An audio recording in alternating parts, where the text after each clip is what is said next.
오늘 각종 사건, 사고 소식을 전해드리는 포인트 뉴스입니다. 첫 번째 소식입니다. 서울 강서구의 한 초등학교 인근에서 불법으로 담배를 제조하고 판매해온 20대 업자가 경찰에 붙잡혔습니다. 또 경기 안산에서는 외국인 청년이 고향에 돌아갈 비행기표를 사려고 빈 가게에 들어가 현금을 훔치다 경찰에 붙잡혔습니다. 서승택 기자입니다. 경찰관들이 서울 강서구 건물 지하를 급습합니다. 이곳에서는 담배 제조기와 담뱃잎 16kg, 완성된 담배 약 200보루가 발견됐습니다. 서울경찰청 기동순찰대는 지난달 23일 초등학교 인근 지하에 담배 가게를 차리고 불법으로 담배를 만들어 판매한 혐의로 20대 남성 A씨를 검거했습니다. 해당 가게는 초등학교에서 불과 90m 떨어진 곳에 위치해 있었습니다. 경찰은 학부모로부터 학교 근처에 담배 가게가 있어 아이들 건강이 걱정된다는 신고를 받고 약 9일간 주변 폐쇄회로 TV를 분석해 A씨를 붙잡았습니다. 경찰 조사 결과 A씨는 담배 제조업 허가 없이 약 4년간 인터넷 쇼핑몰을 통해 담배를 판매해온 것으로 드러났습니다. 한 남성이 빈 가게에 들어와 주위를 둘러봅니다. 카자흐스탄 국적의 20대 청년입니다. 주변에 아무도 없는 것을 확인한 뒤 카운터 금고를 열어 현금 42만 원을 주머니에 넣습니다. 그 순간 가게 주인이 들어오고 청년은 그대로 달아납니다. 가게 주인이 밖으로 뛰쳐나와 소리를 치자 주변에 있던 순찰차가 추적에 나섰고 10분 만에 가게 인근에서 붙잡았습니다. 이 청년은 고향으로 돌아갈 비행기표를 사기 위해 절도 행각을 벌였다고 진술했습니다. 경찰은 불구속 입건해 검찰에 송치했습니다. 연합뉴스TV 서승택입니다. 다음 소식입니다.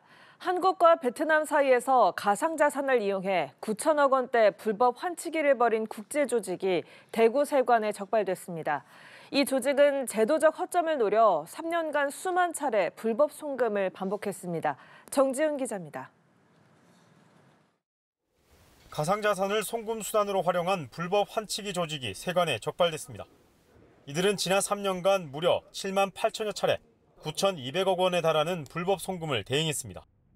700개 이상 기업들이 환치기 계좌를 통해서 돈을 영수하고 있는 것으로 확인되었고, 그 수출 기업 이외에 이제 베트남에서 유학 온 유학생들에 대한 유학 자금 이런 것들도. 주범은 베트남 국적 30대 남성 A씨로 지난 2014년 국내에서 일하다 마약 전력으로 추방됐지만 이때 알게 된 기아 여성들과 함께 국제 환치기 조직을 꾸린 것으로 드러났습니다. 텔레그램 등 SNS를 통해 시세와 계좌 정보를 공유하고 대포 통장과 대포폰을 사용해 추적을 피했습니다. 이들은 베트남에서 가상자산을 국내로 보내 원화로 환전해 의뢰인에게 전달하거나 반대로 국내 자금을 가상자산으로 바꿔 베트남으로 전송했습니다. 불법 환치기를 통해 국내로 들여온 자금은 8,400억 원, 베트남으로 송금한 자금은 770억 원에 달했습니다. 환치기 조직은 가상자산을 활용해 범행이 드러나지 않고 제도적 관리망을 피할 수 있다는 허점을 노렸습니다. 대구 세관은 귀하 여성 3명을 외국환 거래법 위반 혐의로 입건해 검찰에 송치하고 베트남에 있는 주범 A씨 등 2명을 추적하고 있습니다. 세관은 이용자 상당수가 수출 유통업체로 확인돼 추가 조사에 착수한 한편 불법 환치기가 전화 금융 사기, 마약 자금으로 악용될 수 있어 단속을 강화하겠다고 밝혔습니다. 연합뉴스TV 정준입니다.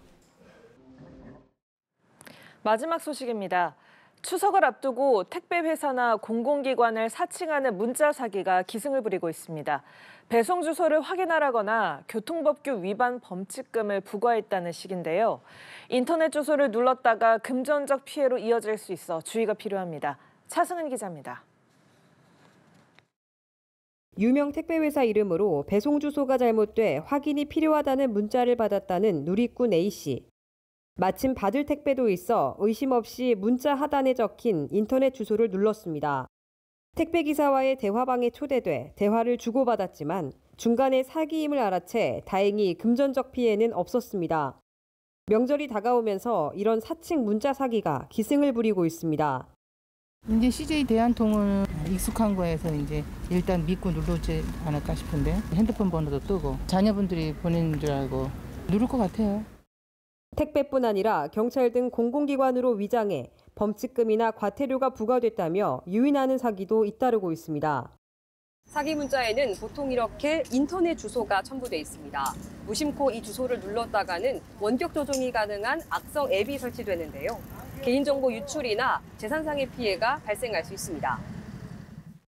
피해를 막으려면 출처가 불분명한 인터넷 주소나 전화번호는 일체 누르지 않아야 하고 개인정보나 금융정보도 절대 입력해선 안 됩니다.